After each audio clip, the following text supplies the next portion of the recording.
басти аввали истироҳату фароғати кӯдакону наврасон дар муассисаи давлатии истироҳатгоҳи маърифатӣ ва фароғатии Чангоби шаҳри Ҳисор оғоз гардид.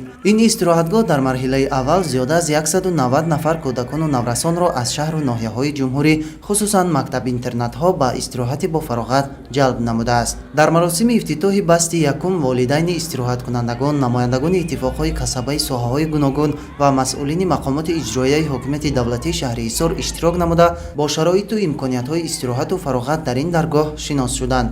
ҳамзамон аз ҷониби истироҳаткунандагон барномаи ҷолибу рангин ки дар умум дунёи кӯдакиро дар фазои тинҷиву осоиштагии Тоҷикистони азиз таҷассум мекард, манзури ҷамъомадагон гардонида шуд. Истироҳатгоҳи маърифатӣ ва фароғатии Чангоб дар деҳаи Чангоби ҷамоати деҳоти Хонақоҳи Кӯҳӣ назди дарёи Шухоб ҷойгир буда бо ду ҳавои дилкаш ва шароити хуби истироҳату фароғат дорад.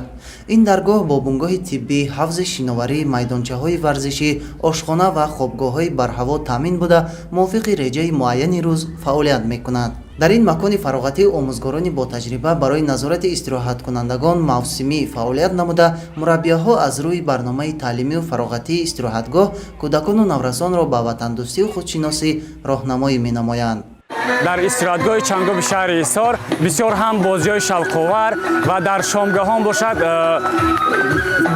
барномаҳои фароғатӣ ва консертӣ баргузор мешавад ки кӯдаконамон бисёри ҳам шоду бо як рӯҳияи болида худро ҳис менамоянд. мо шукрона аз фазои сулҳу субот шукргузор аз пешвои муаззами миллат муҳтарам ҷаноби олии Эмомалӣ раҳмон менамоем ки чунин истироҳатгоҳҳои фароғатиро кушода барои истифода қарор доданд. дар баробари сипарӣ намудани таътили тобистона кӯдакону наврасон дар истироҳатгоҳ дӯстони нав пайдо карда ба машғулиятҳои гуногун аз ҷумла бозиҳои варзишӣ, мусобиқаҳои зеҳниву ҷисмонӣ, тенниси рӯи миз, шашкаву шоҳмот, шиноварӣ ва барномаҳои фарҳангиву фароғатӣ ҷалб карда мешаванд.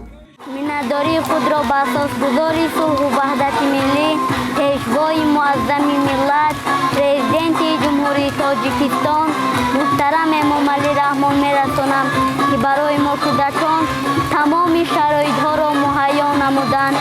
мо ҷавобан ба ин ҳама ғамхориҳои ҷаноби олӣ ваъда медиҳем ки бо баҳои хубу аъло ва рафтори намунавӣ таҳсин намуда ба ватани азизи Тоҷикистон истиқлол содиқона хизмат намоем.